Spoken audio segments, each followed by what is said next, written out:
turned out to be quite a hectic day today as Election Commission first dismissed the complaints filed against the alliance candidate Ram Sahai Yadav.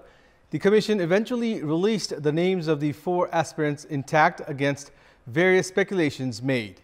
Politics apart, it proved a joyous day for the cricket fans today as Nepal crushed their fancied rivals, the UAE, registering a record-breaking win and in the process managed to save the ODI status as well. Good evening, I'm Abhyuday Shrestha and these are the headlines of the hour. Nepal crushed the UAE by a record-breaking 177 runs at the ICC World League 2 Series. Nepal saved ODI status on the way towards Global World Cup qualifiers. The election office keeps candidacies of all the 4 aspirants intact. Sahai and Pramila to contest from Janata Samajwadi. JSP and Janmat claim their candidates as the official alliance candidate. Inflation out of government control, even as remittance and foreign currency reserve improving, businesses hit the street demanding a slash on interest on loan. And a day of contrasting draws at domestic top flight. Machindra and Manang locked in a goalless stalemate. NRT and 3-Star play an enterprising draw. 4 candidates are in the fray for the March 17 vice presidential election. The Election Commission has stated that candidacies of all the 4 aspirants were intact as none of the candidates withdrew their name during the given time period. 3 of the candidates are from the 8-party alliance, while the 4th candidate is from CPN-UML. Both Ram Sahai Yadav and Pramila Kumari Yadav are Janata Samajwadi Party candidates. Likewise, Mamata Jha is the vice presidential candidate from Janmat Party, another faction of the 8-party ruling alliance. Both the parties have claimed that their candidate is the official candidate of the ruling alliance for the vice presidential election. Janata Samajwadi Party has informed that Pramila Kumari Yadav was made a candidate after the Election Commission had given indications that a male candidate would not be able to file candidacy. The party has said that the candidacy of Pramila Kumari Yadav will be withdrawn towards the end of the election. CPN-UML Vice Chairperson Ashtalakshmi Shakya is also a candidate in the vice presidential race. Ashtalakshmi Shakya and Mamata Jha had registered complaints against Ram Sahai Yadav yesterday, claiming that the vice president must be a female as a male has already been elected the president. However, the election officer scrapped the complaint filed against him. The newly elected President Ram Chandra Paudel is scheduled to take the oath of office and secrecy tomorrow at 1 p.m. Paudel will be administered the oath of office and secrecy by the Supreme Court Acting Chief Justice Hari Krishna Karki. The outgoing President Bidyadevi Bhandari's tenure ends from midnight tonight. Following the oath-taking ceremony tomorrow, outgoing President Bhandari will move to her private residence in Chapali, Budhanilkantha. Bhandari had served as the 2nd President of Nepal for 2 terms beginning from November 2015. There is a constitutional provision for the President-elect to take the oath of office and secrecy from the Chief Justice. The Maoist-inclined parties have expressed objection regarding conflict-era cases being filed at courts. At a press meet held today, 9 Maoist parties expressed concern on the registration of conflict-era cases at courts, claiming this could sabotage the peace process. General Secretary of CPN Maoist Center, Dev Gurung, has expressed apprehension on the conflict-era cases being filed at courts under criminal cases. General Secretary Gurung was of the opinion that a commission should be formed to settle the conflict-era cases as the peace process has been considered as a part of what he said, constitutional process. The Maoist-inclined parties have come together after a conflict-era case was filed at the Supreme Court against CPN Maoist Center Chairperson and Prime Minister Pushpakamal Dahal. Even as the foreign currency reserve has gone up due to improvement in remittance and decline in imports, inflation is still high. In the financial report of the first 7 months of the current fiscal year published by the Nepal Rashtra Bank today, inflation rate has reached 7.88%. The report shows that inflation has increased by 1.64% this year in comparison to the same period last year. During the same period last year, the inflation rate was 6.24%. Prices have skyrocketed in the sectors of essential commodities, hotels, restaurants, transportation, tobacco products, among others. The prices have increased the most in the Kathmandu Valley by 47%. Due to the strict measures implemented in imports by the central bank, imports have decreased by 18%, amounting to 919 billion rupees. Imports were 1,147 billion rupees during the same period last year. Meanwhile, exports have failed to increase. Exports worth 131 billion rupees took place last year, while it has been limited to 93 billion rupees this year. There has been improvement in the flow of remittance as the number of people going for foreign employment has gone up. Remittance has reached 689 billion rupees, an increase of 27%. The foreign currency reserve has also increased by 8% to reach 10.5 billion US dollars. This foreign currency reserve is enough to import goods and services for 9 months. The amount entering the country in comparison to exiting the country is higher this year, according to which the saving in balance of payment has reached 133 billion rupees. Last year, the balance of payment was at a loss of 247 billion rupees. Meanwhile, businesses hit the streets today demanding a slash on interest on loan at Maintighar Mandala. And it's time now for our segment Public Pulse, where you text us with your opinion. Public Pulse. But before that, let's take a look at the results from yesterday's poll. Yesterday, we had asked you, what should be done to make student union election fair? 44% voted for A, disciplined students, 33% voted for B, end to political interference, and 23% voted for C, regular election. And here's today's question. What could be the reason for the skyrocketing prices of essential commodities? Your options are A, slack domestic production, B, dependency on foreign products, and C, lack of monitoring. The voting is on. Type NEWS, select your option A, B, or C, and send it to 34001 to share your opinion with us. 6 people were killed and 29 others were injured in a bus accident that took place in Fikil, Sinduli this morning.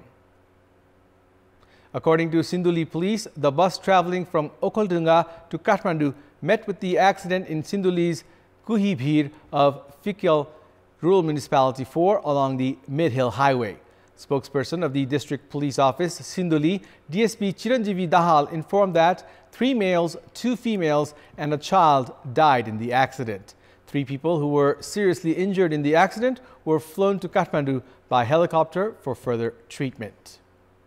In our Public Voice segment today, we have asked people in several provinces what should be done to lower road accidents. Let's take a look at what they had to say.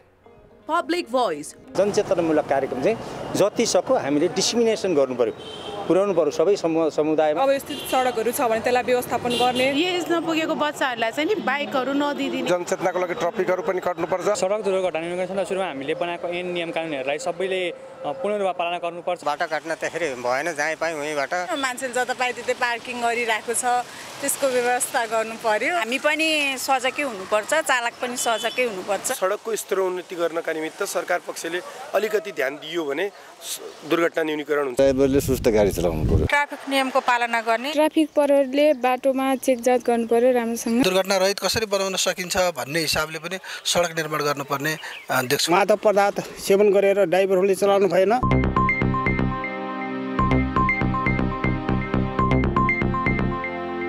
It's time now for the international update.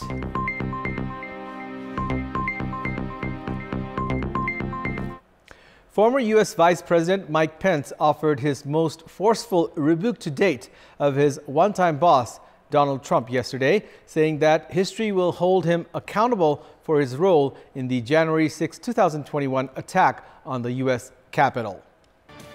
Pence was in the Capitol when thousands of Trump supporters breached the building in an attempt to stop Congress from certifying the results of the 2020 presidential election, which Trump lost to Joe Biden.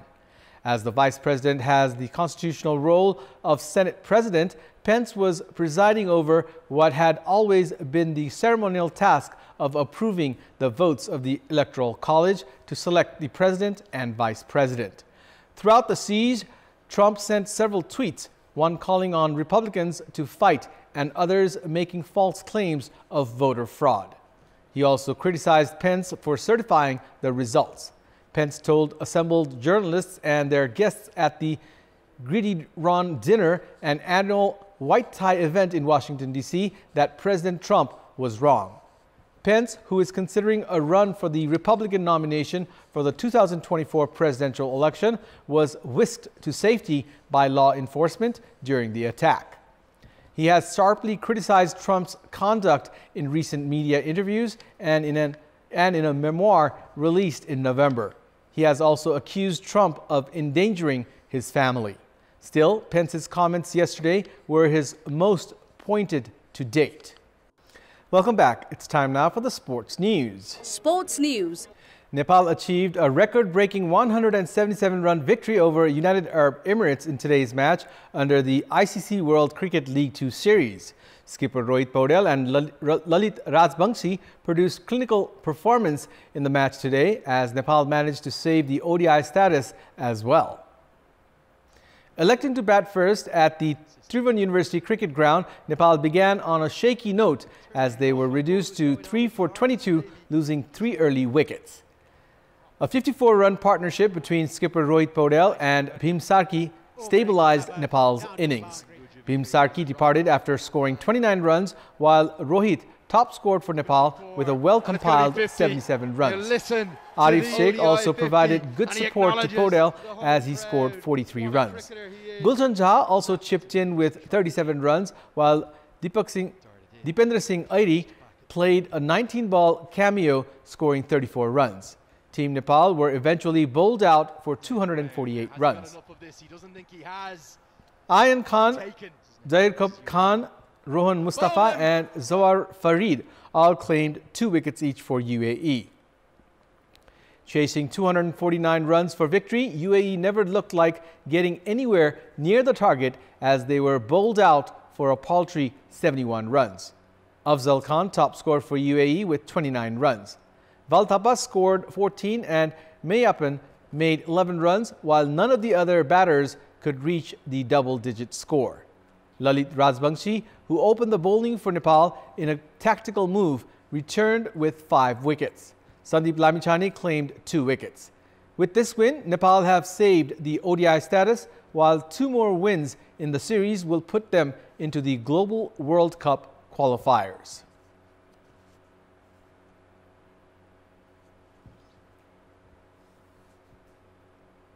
Defending champions Machindra FC have opened their account at the Martyrs Memorial A-Division League football. Machindra played a goalless draw against Manang Marsyangdi in the game week 3 to collect the first point of the season.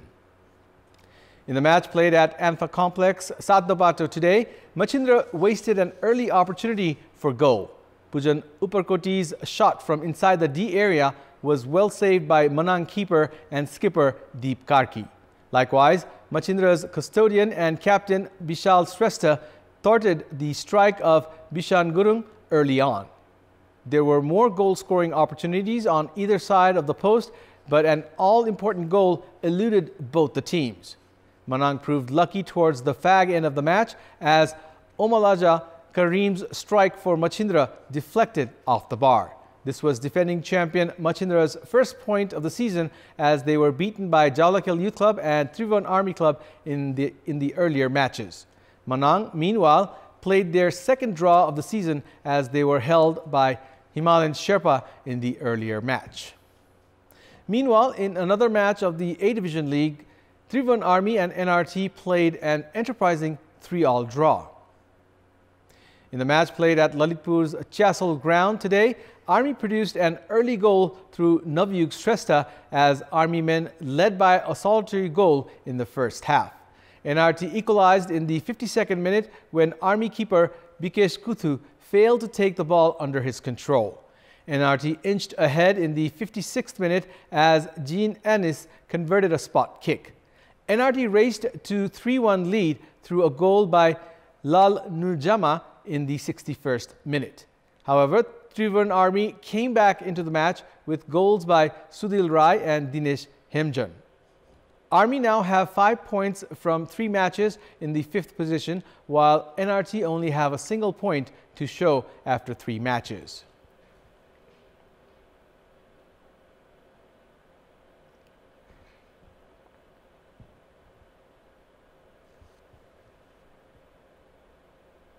It's time now for the weather update.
And that's all for the moment. Thank you for watching. Good night.